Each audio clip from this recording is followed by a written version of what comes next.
ನಮಸ್ಕಾರ, ನನ್ನ ಹೆಸರು ಪ್ರೀತಿ ಹಾಗೂ ನಾನು ಏರ್ ಹೋಸ್ಟೆಸ್ ಆಗಿ ಕೆಲಸ ಮಾಡ್ತಾ ಇದ್ದೀನಿ. ಸೊ ನಾವು ಹೋಟೆಲ್ ರೀಚ್ ಆಗಿದ ತಕ್ಷಣ ರೆಡಿ ಆಗಿ ನಾವು ಹೊಟ್ವಿ to the platinum fashion mall. ನಮ್ ಹೋಟೆಲ್ ಇಂದ ಈ ಮಾಲ್ ರೀಚ್ ಆಗಕ್ಕೆ 2 ದಾರಿಗಳಿತ್ತು. ಮೊದಲನೇದು ಬೈ ಮೆಟ್ರೋ ತಗೋಬೇಕಂದ್ರೆ ನಮ್ ಹೋಟೆಲ್ ಇಂದ ಒಂದು ಶಟಲ್ ತಗೊಂಡು ಏರ್ಪೋರ್ಟ್ ಹೋಗಿ ಅಲ್ಲಿಂದ ಮೆಟ್ರೋ ತಗೊಂಡು ಮತ್ತೆ ಪ್ಲಾಟಿನಂ ಫ್ಯಾಷನ್ ಮಾಲ್ ಗೆ ಹೋಗ್ಬೇಕಾಗಿತ್ತು. ಇದು ತುಂಬಾನೇ ಟೈಮ್ ಕನ್ಸ್ಯೂಮಿಂಗ್ ಅಂತ ಅನಿಸ್ತು.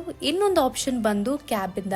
ನಮ್ಗೆ ಕ್ಯಾಬ್ ಕನ್ವೀನಿಯಂಟ್ ಅನಿಸ್ತು, so we choose the cab. ನಾವು ಇದ್ದಿದ್ದ ಹೋಟ್ಲಿಂದ ಈ ಮಾಲ್ ಆಲ್ಮೋಸ್ಟ್ 1.5 ಗಂಟೆ ದೂರದಲ್ಲಿತ್ತು. ನೀವು ಯೋಚನೆ ಮಾಡಬಹುದು ನಮಗೆ ಇಂಟರ್ನ್ಯಾಷನಲ್ ಲೇವರ್ಸ್ ಅಲ್ಲಿ ಕಾಸ್ ಖರ್ಚು ಹೇಗ್ ಮಾಡ್ತೀವಿ ಅಂತ. ನಾವು ಯಾವ್ದೇ ಲೇವರ್ ಮಾಡ್ಲಿ, ಇಫ್ ಇಟ್ ಇಸ್ ಇಂಟರ್ನ್ಯಾಷನಲ್, ನಮಗೆ ಆ ಲೇವರ್ ಮುಂಚೆನೆ ಆ ಪರ್ಟಿಕ್ಯುಲರ್ ಕಂಟ್ರಿಯ ಕರೆನ್ಸಿ ನಮ್ಮ ಅಕೌಂಟ್ ಗೆ ಕ್ರೆಡಿಟ್ ಆಗುತ್ತೆ. So this is how we can shop and explore other places. ಕಮ್ಮಿ ಟೈಮ್ ಇದ್ದಿದ್ರಿಂದ ನಾವು ಶಾಪಿಂಗ್ ಮಾಡಕ್ ಅಷ್ಟೇ ಟೈಮ್ ಆಯ್ತು, ಇನ್ನೇನು ಎಕ್ಸ್ಪ್ಲೋರ್ ಮಾಡಕ್ ಆಗಿಲ್ಲ. ಅಲ್ಲಿಂದ ನಾವು ಡೈರೆಕ್ಟ್ ಆಗಿ ನಮ್ಮ ಹೋಟೆಲ್ ಕಡೆ ಹೊರಟ್ವಿ. ಏನಕ್ಕಂದ್ರೆ ಬೆಳಗ್ಗೆ ಎದ್ದು ಫ್ಲೈಟ್ ಕೂಡ ಆಪರೇಟ್ ಮಾಡ್ಬೇಕಾಗಿತ್ತು. ಸಿಗೋಣ ಮುಂದಿನ ವಿಡಿಯೋನಲ್ಲಿ.